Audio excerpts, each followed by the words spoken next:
इसके बारे में हम लोग समझेंगे कि पहली बात तो ये समझेंगे समतल पृष्ठ क्या चीज होता है, फिर समझेंगे प्रकाश क्या होता है और प्रकाश का परावर्तन क्या होता है ना भैया। पहले चीज तो ये समझेंगे कि समतल पृष्ठ किसे कहते हैं। ऐसा पृष्ठ जिसकी ऊपरी सतह क्या हो, चिकनी हो और कैसे बच्चे समतल हो, ऐसा नहीं हो कि ऊबड़ खाबड़ हो। जैसे आप लोग क्या देखते हो, रोड देखते हो, खंजा वाला रोड देखते हो तो कैसे हो, ऊबड़ खाबड़ होता है, उसकी ऊपरी सतह क्या होती है, ऊबड़ खाबड़ होती है। लेकिन अगर हम बात करें किसकी, अगर भैया व्हाइट बोर्ड या फिर आपका जो सीमेंटेड वाला रोड होता है वो लगभग आपका कैसा मिलता है, समतल मिलता है। तो एक चिकनी और समतल सतह को कैसा पृष्ठ कहा जाएगा बच्चे, आपका समतल पृष्ठ कहा जाता है। ये बातें समझ में आ रही है, कैसा पृष्ठ कहा जाता है, समतल। अब देखिएगा, अब हम बात करेंगे प्रकाश किसे कहते हैं, है ना, क्या कहते हैं, प्रकाश। अच्छा, जब आप अंधेरे में होते हैं तो किसकी जरूरत पड़ती है, प्रकाश की जरूरत पड़ती है ना, किसकी जरूरत पड़ती है, प्रकाश। यानी अगर हमें कोई वस्तु दिखाई नहीं दे रहा है ना, किसी वस्तु को देखने के लिए किसकी आप क्या करते हो, टॉर्च जलाते हो, मोमबत्ती जलाते हो या फिर बल्ब को क्या करते हो, है ना, ये काम करते हो। तो ये क्या चीज होता है, इससे क्या होगा, जब प्रकाश आएगा तो आपको वस्तु दिखाई देना शुरू कर देगा। ठीक है, ये बात समझ में आ रही है, वस्तु दिखाई देना शुरू कर देता है। तब इससे क्या समझ में आया कि प्रकाश भैया एक ऐसी चीज है जो हमें देखने में क्या कर रहा है, मदद कर रहा है। प्रकाश क्या कर रहा है, हमें देखने में मदद कर रहा है। तो इसकी प्रकाश की परिभाषा क्या बन जाता है, सीधा सीधा कि भैया प्रकाश एक प्रकार का ऊर्जा है जो हमारे देखने की क्षमता को क्या कर देता है। ये बात समझ में आ रही है। अच्छा, अगर हम बात करें प्रकाश के परावर्तन का, किसकी बात करते हैं, प्रकाश के परावर्तन का, तो प्रकाश का परावर्तन क्या होता है, जब आप लोग अंधेरे में होते हो, कोई वस्तु दिखाई नहीं देता तो क्या करते हो, टॉर्च जलाते हो। अच्छा, टॉर्च जलाने के लिए क्या काम करते हो बच्चा, उससे वस्तु पे टॉर्च जलाते हो या अपने आंख में टॉर्च जलाते हो, वस्तु पर जलाते हो ना। जब वस्तु पे टॉर्च जलाते हो तो वस्तु से, टॉर्च से प्रकाश निकल करके कहाँ जाती है, वस्तु पे पड़ती है और वस्तु से पड़ने के बाद फिर उस वस्तु से टकराकर प्रकाश आपकी आंख में आती है। यानी कि उस वस्तु का जो प्रतिबिंब है वो कहाँ बनता है, आपकी आंखों पर। और आंखों में कहाँ पे बनता है, आंख की रेटिना पर बनता है ना। और कैसा बनता है बच्चे, उल्टा बनता है, जिसे हमारा दिमाग कैसा पढ़ लेता है, तो ये घटना कैसे हुआ, ये घटना हुआ प्रकाश के परावर्तन के द्वारा। यानी कि आपकी प्रकाश आई और उस पर टकराई और टकरा करके फिर क्या हो गया, वापस चला गया और आपके आंखों पे जाके पड़ने लगा और जिससे आपका इमेज क्या होगा, बनने लगा। बातें समझ में आ रहा है, ठीक है ना। तो ये चीज होता है यहाँ पर। तो सबसे पहले यहाँ पे दिया गया प्रकाश की परिभाषा। किसकी परिभाषा बच्चे, प्रकाश की परिभाषा। तो देखिएगा प्रकाश क्या चीज होता है, किसकी बात करेंगे बच्चा, प्रकाश यानी लाइट।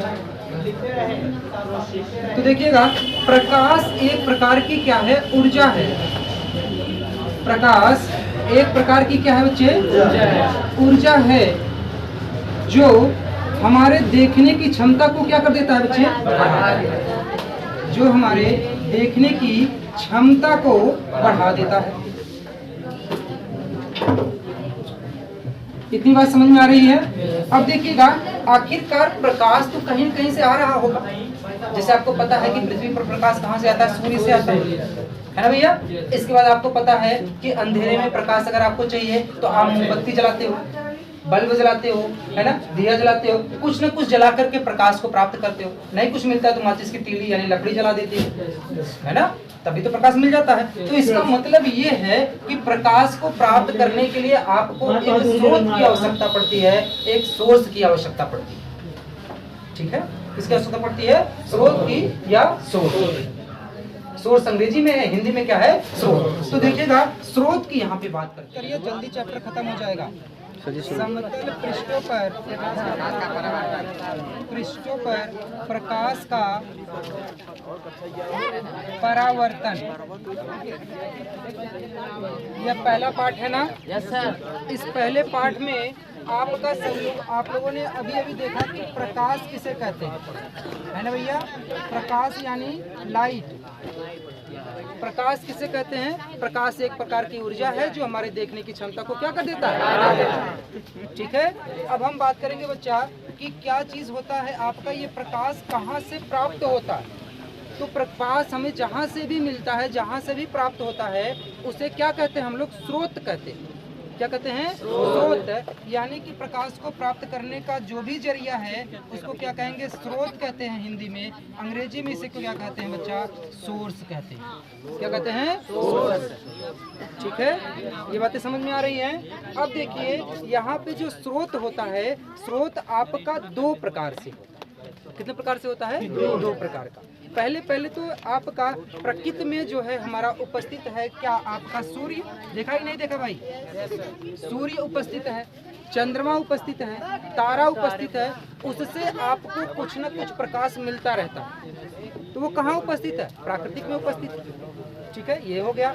दूसरा आपका क्या है? टॉर्च होती है, मोमबत्ती होता है कि नहीं होता बच्चों? टॉर्च हो गया, मोमबत्ती हो गया। ये कौन बनाया है? ये मानव बनाया है। कौन बनाया है? मानव ने बनाया है। तो ये क्या हो जाएगा? मानव निर्मित हो जाएगा। और जो मानव निर्मित चीजें होती हैं उसे क्या कहा जाता है? कृत्रिम। क्या कहा जाता है बच्चों? कृत्रिम कहा जाता है। तो यहाँ पे आपको ये पता चल गया कि स्रोत अभी आपका कितने प्रकार का है भैया? आपका स्रोत आपका दो प्रकार का है। पहला क्या है? प्राकृतिक स्रोत, और दूसरा आपका क्या है बच्चा? कृत्रिम स्रोत। कृत्रिम स्रोत। बात समझ में आ रहा है ना? इसका मतलब क्या है? ये होता है आपका नेचुरल सोर्स हो जाएगा, और ये क्या हो जाएगा? आपका आर्टिफिशियल। क्या होगा बच्चे? Artificial source. बात समझ में आ रही है? प्राकृतिक स्रोत और कृत्रिम स्रोत। तो एक बार फिर से समझिएगा कि भैया प्राकृतिक स्रोत किसे कहते हैं और कृत्रिम स्रोत ना। जहाँ पे अगर सूर्य, जैसे मान लो कि क्या है भैया, प्रकृति के द्वारा हमें प्राप्त हो रहा है, वह कोई मानव नहीं बनाया है। कौन नहीं बनाया है? मानव नहीं बनाया है, वह प्रकृति के द्वारा प्राप्त हो रहा है, तो वो कहलाएगा प्राकृतिक स्रोत। बात समझ में आ रही है ना? अगर हम बात करें किसकी? कि कृत्रिम स्रोत। कृत्रिम स्रोत जो प्रकृति के द्वारा न हो, किसी मानव द्वारा निर्मित हो। किसके द्वारा निर्मित हो? मानव द्वारा निर्मित हो, तब वह आपका कौन सा स्रोत कहलाता है भैया? कृत्रिम स्रोत। ठीक है ना? ये तो हो गया किसके बच्चा? आपका यह स्रोत हो गया प्राकृतिक स्रोत और कृत्रिम स्रोत हो गया। एक होता है बच्चा आपका ज्वलन के आधार पर। किसके आधार पे? ज्वलन के आधार पे, कि जो स्वतः से जलते हैं या किसी और की सहायता से जलते हैं, है ना बच्चे? हाँ, क्या ज्वलन के आधार पे? तो ज्वलन के आधार पे जो स्वयं से जलते हो या फिर किसी और की सहायता से जलते हो, तो उसके आधार पर हमें क्या किया गया है? दो प्रकार से स्रोत को बांट दिया गया। तो उसमें आपका स्रोत होता है बच्चा दो प्रकार से। पहला क्या होता है? अदीप्त स्रोत। क्या होता है बच्चे? अदीप्त स्रोत। और दूसरा क्या होता है आपका? दीप्त स्रोत। लुमिनस और नॉन लुमिनस, है ना? पहला क्या हो जाएगा आपका? लुमिनस हो जाएगा, और इसका क्या हो जाएगा? Non luminous.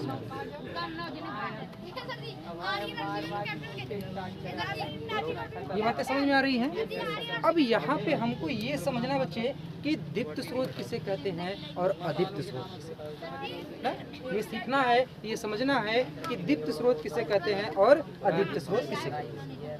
तो जो दीप्त स्रोत, ये मतलब है कि जो बच्चा स्वतः से जले। किससे जले? स्वतः से जले, स्वयं से जलता है, वह कहलाता है आपका कौन सा स्रोत? दीप्त स्रोत। अदीप्त स्रोत क्या होता है? जो किसी और की सहायता से जलता है। किसी और की सहायता से जलता है, वह स्रोत आपका क्या कहलाएगा? अदीप्त स्रोत। समझ में आ रहा है ना? जैसे क्या होता है भैया कि कोई दूसरे को देख के जलने लगता है, होता है कि नहीं? जिस दूसरे का विकास होता रहता है, जलने लगता है कि नहीं जलने लगता है? अरे वो इतना बड़ा हो गया, इतना अमीर आदमी हो गया, 4 व्हीलर खरीद लिया है कि नहीं? तो जलन होती है, तो उसके अंदर कौन सा स्रोत हो जाएगा? अदीप्त होगा कि दीप्त होगा? दूसरों की सहायता से जल रहा है ना, दूसरों की वजह से जल रहा है ना, तो क्या हो गया भैया? ये अदीप्त स्रोत हो गया। बात समझ में आ रहा है? तो अदीप्त स्रोत का मतलब क्या है? जो दूसरे के सहायता से जले। तो क्या क्या उदाहरण हो सकते हैं दूसरे की सहायता जलने वाला? हाँ, बल्ब हो गया, टॉर्च हो गया, मोमबत्ती हो गई, और क्या हो सकता है? तारा दूसरे के साथ जलता है, तारा तो स्वयं जलता है ना, उसमें नाभिकीय विखंडन होता है। हाँ, टॉर्च आपका बच्चे, टॉर्च आपका अदीप्त नहीं होगा, सिर्फ चंद्रमा, टॉर्च आपका अदीप्त नहीं होगा, बल्ब आपका अदीप्त नहीं होगा, है ना। दीप्त में आप सुनिएगा, दीप्त में देखो जरा क्या क्या आएगा। दीप्त में आपका आएगा टॉर्च, दीप्त में है ना, बल्ब आएगा, सूर्य आएगा, मोमबत्ती आएगा, है ना। ये सब चीजें क्या इस पे कोई और प्रकाश दे रहा तब जल रहे हैं क्या? नहीं ना। दीप्त का मतलब क्या होगा? जो कोई और प्रकाश दे और उस प्रकाश को लेकर के फिर वो क्या हो, जलना शुरू कर, है ना भैया। जैसे कांच हो गया, कांच पे आप क्या करते हो, टॉर्च जलाते हो तो वो प्रकाश को लेता है और लेकर के दूसरी दिशा में क्या कर देता है, भेज देता है। तो वहाँ पे प्रकाश का परावर्तन होता है ना। तो यानी कि वह क्या रहा है, दूसरे प्रकाश की सहायता से वो क्या कर रहा है, चमक रहा है। तो यहाँ पे आपका देखिएगा दीप्त में क्या क्या हो जाएगा। दीप्त में आपका हो जाएगा टॉर्च, और क्या हो जाएगा बच्चे, बल्ब, और क्या हो जाएगा, सूर्य, मोमबत्ती, है ना। लेकिन ये बताइए अदीप्त में आपका क्या होगा? अदीप्त में आपका हो जाएगा चंद्रमा हो जाएगा, और क्या हो जाएगा, कांच हो जाएगा। इस प्रकार से आपके क्या हो जाएंगे, मिलेंगे, है ना। तो क्या क्या हो जाएगा आपका, देखिएगा अदीप्त में चंद्रमा हो जाएगा, और क्या हो जाएगा, कांच हो जाएगा। इस प्रकार से ढेर सारे ऐसे मिलेंगे जो दूसरे की सहायता से क्या कर रहे हो, जल रहे हैं ना। ठीक है, तो देखिएगा ये चीजें होंगी। हमारा यहाँ पे स्रोत की बात कर लिया। सबसे पहले बात किया प्रकाश। प्रकाश एक प्रकार की क्या होती है, ऊर्जा होती है जो हमारे देखने की क्षमता को क्या कर देता है। सब लोग मेरे साथ साथ में बोलिएगा ना। दूसरा क्या है बच्चा, स्रोत। स्रोत किसे कहते हैं, जहाँ से हमें प्रकाश प्राप्त होती है, वो क्या कहलाता है, स्रोत कहलाता है। इसके बाद प्राकृतिक स्रोत और कृत्रिम स्रोत। प्राकृतिक स्रोत वह स्रोत होता है जो प्रकृति में पाया जाता है। कहाँ पाया जाता है, प्रकृति में पाया जाता है, वह कहलाएगा आपका प्राकृतिक स्रोत। ठीक है। कृत्रिम स्रोत वह स्रोत जो मानव द्वारा निर्मित हो, है ना, जो मानव बनाए हो, वह क्या कहलाता है, आपका कृत्रिम स्रोत कहलाता है। ठीक है। इसके बाद क्या है, आपका ज्वलन के आधार पे देखा गया है। तो ज्वलन के आधार पे दो स्रोत होते हैं, दीप्त और अदीप्त। तो दीप्त और अदीप्त की बात करेंगे। दीप्त का मतलब क्या होता है कि जो प्रकाश किसी और की सहायता लेकर के न जले, जो स्वयं से जले। किसके जले, जो स्वयं से जले, तब वो कौन सा कहलाएगा, आपका दीप्त स्रोत। ठीक है। अब आगे देखिए अदीप्त स्रोत क्या कहलाएगा। अदीप्त स्रोत वह कहलाएगा जो बच्चा क्या करे, दूसरे को प्रकाश को ऑब्जॉर्व करके और फिर हमें प्रकाश देता है, तो वो कहलाता है आपका अदीप्त। जैसे एग्जांपल में क्या हो गया, चंद्रमा और सूर्य क्या हो जाएगा भैया, सूर्य आपका, ये सब क्या हो जाएंगे भैया, दीप्त होंगे ना। ये तो स्वयं जल रहे हैं, किसी और की सहायता से थोड़ी ना जल रहे हैं, तब ये क्या कहलाएगा आपका, ये आपका दीप्त स्रोत। ठीक है। तो अब देखिए हमने प्रकाश पढ़ लिया, स्रोत पढ़ लिया, और स्रोत के प्रकार के बारे में भी हम लोगों ने पढ़ लिया है। अब हम देखेंगे कि प्रकाश के कुछ गुण होते हैं। प्रकाश के क्या क्या गुण होते हैं, इसके बारे में हम क्या करेंगे, अध्ययन करेंगे। ठीक है ना। तो चलिए देखिएगा प्रकाश का जो भी गुण होता है आपका यहाँ पे हम पढ़ेंगे। कुछ मिटाने के लिए एक पेपर दीजिए चाहिए वाला। यस सर है। ठीक, देखिएगा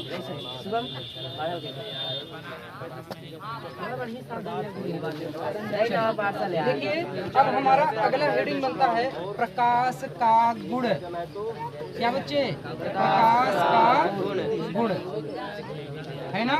एकदम विस्तार से समझते चलेंगे सब चीजें, कुछ भी भूलना नहीं है। तो देखिएगा सबसे पहला पॉइंट आपका क्या है, प्रकाश बच्चा एक सीधी और सरल रेखा में गमन करता है।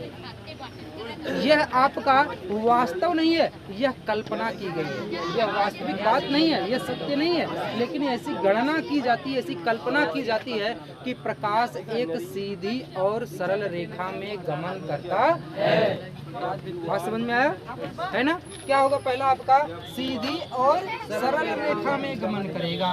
सीधी और क्या बच्चे, सरल रेखा में क्या करता है, गमन करता है। ये बातें समझ में आया पहला। दूसरा आपका क्या होता है कि दूसरा बच्चे यह है, अलग अलग माध्यम में इसकी चाल क्या होती है, अलग अलग होती है। है ना। जैसे क्या हुआ, निर्वात में इसकी चाल 3 × 10⁻8 मीटर प्रति सेकंड होती है, वायु में थोड़ी और कम हो जाती है चाल इसकी, पानी में और कम हो जाता है, कांच में और कम हो जाता है, और ईंट पत्थर में जाकर के क्या हो जाता है, रुक जाता है ना। उस पर जा पाता है क्या, नहीं जा पाता। तो ऐसे में क्या हो जाएगा, आप कहोगे कि भिन्न भिन्न माध्यम में प्रकाश की चाल क्या होती है बच्चा, प्रकाश की चाल क्या होती है, अलग अलग होता है। क्या होता है, अलग अलग होता है। ये बातें समझ में आ रही है। अब इसके बाद यहाँ पे देखिएगा और क्या प्रॉपर्टी हो सकती है भाई आपका, कि प्रकाश के संचरण हेतु के लिए, जैसे बच्चा अगर हम बात करें, प्रकाश के संचरण हेतु के लिए किसी माध्यम की आवश्यकता नहीं पड़ती।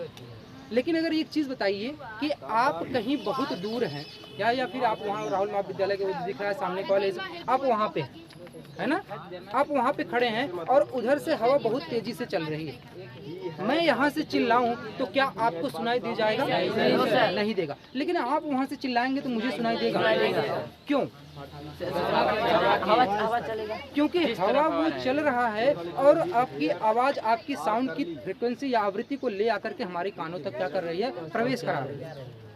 यानी साउंड को चलने के लिए, आवाज़ को चलने के लिए एक माध्यम की आवश्यकता पड़ रही है। लेकिन ये बताइए, अगर क्या हवा उधर से चलने लगता है तो प्रकाश क्या मुड़ जाती है इधर साइड में, क्या नहीं ना, प्रकाश मुड़ता नहीं है ना। यानी कि प्रकाश को चलने के लिए किसी माध्यम की आवश्यकता नहीं है, वह बिना माध्यम में भी गमन कर सकता है। अर्थात यह कह सकते हैं कि वह निर्वात में भी क्या करता है, ये प्रॉपर्टी समझ में आई है ना। यानी कि प्रकाश को संचरण यानी गति करने के लिए किसी और माध्यम की आवश्यकता नहीं। इतनी बात समझ में आ रहा है ना। तो यहाँ पे लिखेंगे संचरण के लिए किसी और माध्यम की आवश्यकता नहीं। बोलिए भाई, ये बात समझ में आया। संचरण के लिए किसी माध्यम की आवश्यकता नहीं, किसी माध्यम की आवश्यकता नहीं। ये बातें समझ में आ रहा है। अगला पॉइंट देखिए, अगला पॉइंट ये बनता है बच्चे कि प्रकाश की चाल आखिरकार निर्वात में कितना होता है। तो प्रकाश की चाल निर्वात में कितना होता है भैया, सबको पता है 3 × 10⁸ मीटर प्रति सेकंड होता है प्रकाश की चाल। कहाँ पे बच्चे, आपका निर्वात में, ठीक है। अब देखिएगा प्रकाश क्या होता है, एक चीज और, प्रकाश किसी चिकनी और अपारदर्शी सतह से, चिकनी और अपारदर्शी सतह से टकरा करके लौट जाती है उसी माध्यम में। यह क्या कहलाता है, प्रकाश का परावर्तन। तो आप कह सकते हैं कि प्रकाश में परावर्तन, अपवर्तन, विवर्तन तथा व्यतिकरण और ध्रुवण की घटना होती है। तो आप लोगों में सिर्फ यही 2 चीज़ें कक्षा 10 में क्या क्या चीज़ें हैं, आपका परावर्तन और अपवर्तन। जब आप व्यतिकरण, विवर्तन और ध्रुवण के बारे में आप कक्षा 12 में पढ़ेंगे, है ना।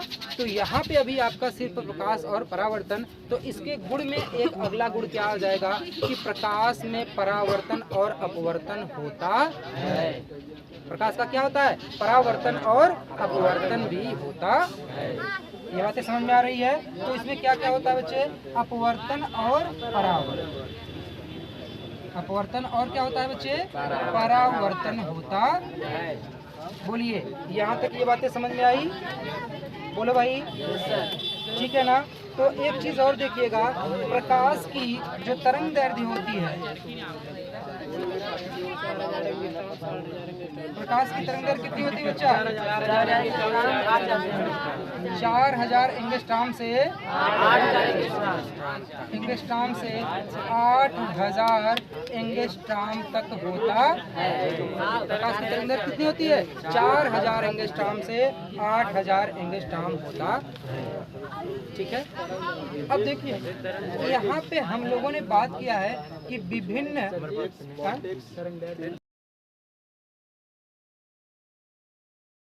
चलिए आगे देखिएगा। अब हम पढ़ेंगे प्रकाशिक माध्यम। क्या पढ़ेंगे बच्चों, प्रकाशिक माध्यम। प्रकाशिक माध्यम वह माध्यम है जिसमें प्रकाश क्या कर सके बच्चा, गमन कर सके। ऐसा माध्यम जिसमें प्रकाश क्या करता है, गमन करता है, वह आपका कहलाता है क्या, प्रकाशिक माध्यम कहलाता है ना। तो प्रकाशिक माध्यम आपका कितने प्रकार का होता है बच्चे, 3 प्रकार का, जिसमें प्रकाश पूरी तरह से गति कर सके, बड़े आसानी से गति कर सके, जिसमें प्रकाश आंशिक रूप से गति कर सके, और जिसमें प्रकाश का कोई भी भाग गति न कर सके, प्रकाश पूर्णतः क्या हो जाए, रुक जाए, है ना। तो पहला आपका कौन सा होता है, पहला आपका होता है बच्चे क्या होता है, पारदर्शक माध्यम। प्रकाशिक माध्यम की बात कर रहे हैं, किसकी बात कर रहे हैं, प्रकाशिक माध्यम कितने प्रकार के होते हैं, 3 प्रकार। कितने प्रकार के होते हैं बच्चों, 3 प्रकार के। पहला होता है पारदर्शक, दूसरा होता है क्या, पारभाषक, और तीसरा होता है पारदर्शक। बात समझ में आ रही है ना। तो पारदर्शक किसे कहते हैं, अच्छा पारदर्शक से ही तो समझ में आ रहा है ना, जो क्या हो जाए, पार चला जाए, क्या हो जाए बच्चा, पार चला जाए, वह माध्यम क्या कहलाएगा, पारदर्शक माध्यम। तो प्रकाश किसमें पूर्णतः पार चला जाता है, वायु निर्वात में, है ना। और अगर आपका एक चिकना और एकदम पूरा साफ कांच है तो उसमें से भी प्रकाश का अधिकांश भाग बाहर उस पार चला जाता है, पता है कि नहीं होता है। तो इसकी परिभाषा क्या बनेगी, प्रकाश का वह माध्यम जिसमें प्रकाश का अधिकांश भाग क्या हो जाए, आसानी से गुजर जाए। अधिकांश भाग, कौन सा भाग, अधिकांश भाग आसानी से क्या हो जाए, गुजर जाए, वह माध्यम आपका कौन सा माध्यम कहलाता है, पारदर्शक माध्यम कहलाता है। पूरी तरह से समझ में आया, बोले भाई। अगर कंफ्यूजन हो तो पूछ ले जा, कंफ्यूजन बा नहीं ना। चल आगे देखिए, तो क्या होता है आपका अगला है पारभाषक माध्यम। कैसा माध्यम, पारभाषक माध्यम। पारभाषक माध्यम में क्या होगा कि इसमें थोड़ा सा भाग गुजर जाएगा और थोड़ा सा भाग क्या हो जाएगा, रुक जाएगा। जैसे आप क्या करिए बच्चा, पर्दा ले लीजिए। जब आप पर्दा लिए रहते हो तो आप अगर पर्दे के उस पार हो, अगर यहाँ पे कोई टॉर्च वगैरह जलाया जाए तो आपको थोड़ा थोड़ा यहाँ पे प्रकाश मिलता है कि नहीं। आप खिड़की का पर्दा लगा देते हो तब भी आपके रूम में प्रकाश आता है, आता ही नहीं आता। तो इसका मतलब है कि आपका आंशिक रूप से प्रकाश आपको प्राप्त हो जाए तो वह माध्यम आपका क्या कहलाता है, पारभाषक माध्यम कहलाता है। परिभाषा सुनिएगा, वह माध्यम जिसमें प्रकाश का आंशिक भाग क्या हो जाए, गुजर जाता है, क्या हो जाए बच्चा, गुजर जाता है, वह माध्यम आपका कैसा माध्यम कहलाता है, पारभाषक माध्यम कहलाता है। समझ में आया। अब आगे देखिए, अपारदर्शक माध्यम। कौन सा माध्यम बच्चा, अपारदर्शक माध्यम। अपारदर्शक माध्यम ऐसा माध्यम होता है जिसमें प्रकाश का कोई भी भाग गुजर नहीं सकता। अब आप बताइए, यहाँ पे ऐसे ईंट के पास में जब टॉर्च जलाएंगे क्या उस पर जाएगा, नहीं जाएगा। क्यों नहीं जाएगा भैया, क्योंकि यह आपका ऐसा माध्यम है, यह आपका अपारदर्शक माध्यम, यहाँ से प्रकाश इस पार से उस पार नहीं जा सकता। तो ऐसा माध्यम जहाँ से प्रकाश का कोई भी भाग गुजर ना सके, वह माध्यम आपका कैसा माध्यम कहलाता है भैया, आपका पारदर्शक माध्यम कहलाता। पारभाषक कर रहे हो, कैसा माध्यम कहलाता है, पारदर्शक माध्यम कहलाता है। ठीक है ना, ये बात हो गई। अब देखिए, अब जो हम बात करेंगे, अच्छा बहुत लोगों से अगर आप कभी किसी से पूछ लो कि बच्चे ये बताओ प्रकाश क्या होता है और प्रकाश किरण क्या होता है, वो इन दोनों चीज को सेम ही बताते हैं, कभी भी उसको अलग अलग नहीं बताते। कहते जो प्रकाश है वही तो प्रकाश किरण है ना भैया।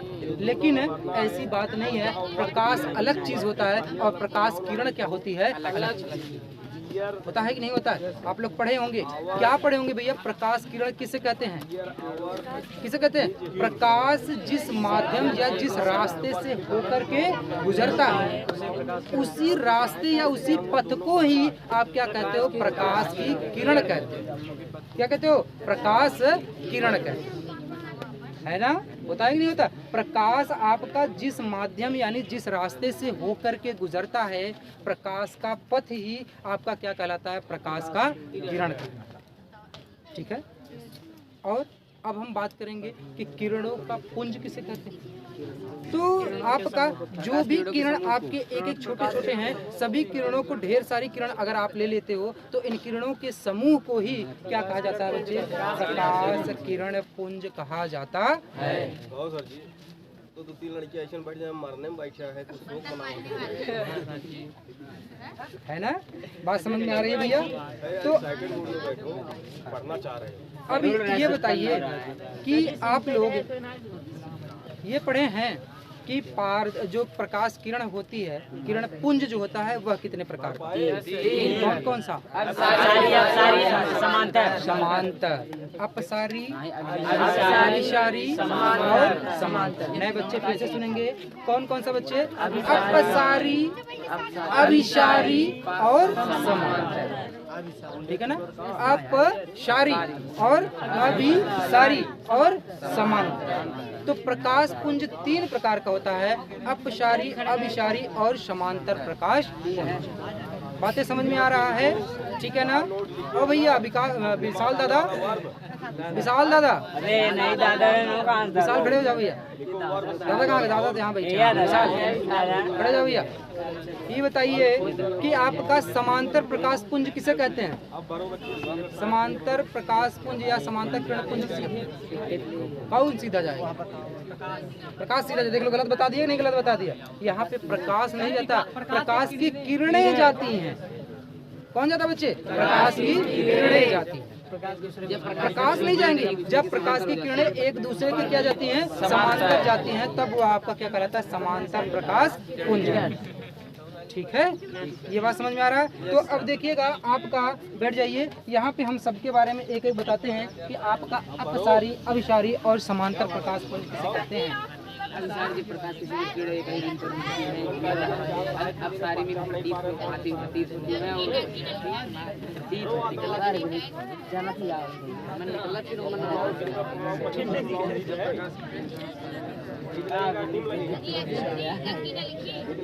पहला आपका हो जाएगा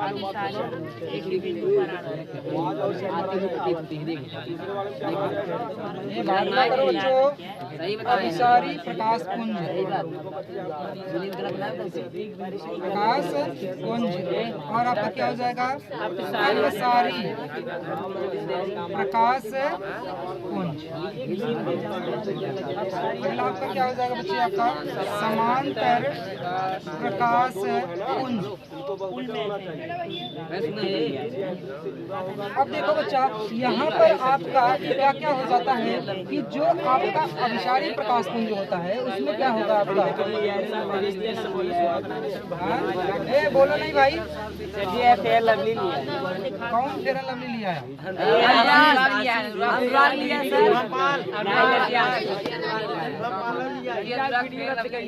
ऐसा जी अनुराग दिखाई दे यार।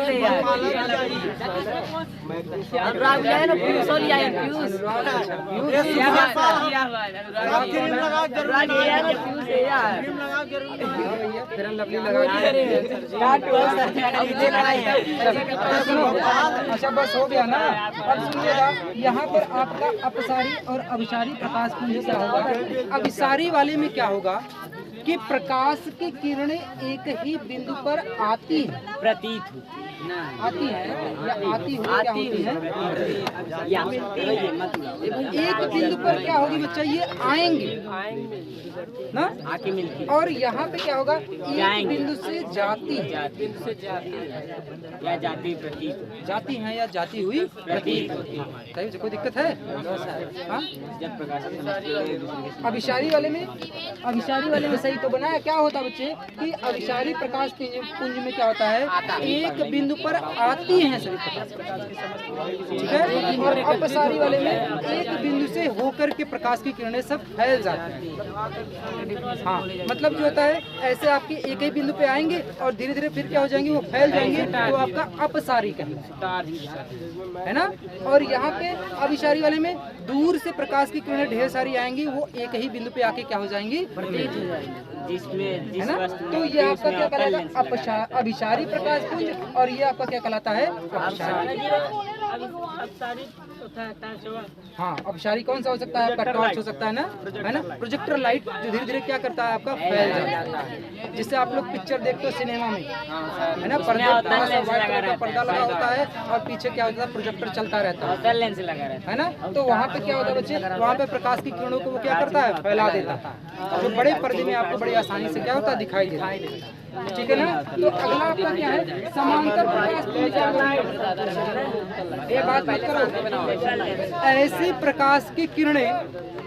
प्रकाश की किरणें जो एक दूसरे के क्या हो, समांतर में हो, तो वह आपका क्या कहलाता है, समांतर प्रकाश पुंज कहलाता है। समझ में आ रहा है, ठीक है ना। तो समांतर प्रकाश पुंज क्या होगा, आपस में एक दूसरे के क्या होती हैं, समान। तो चलो बच्चों,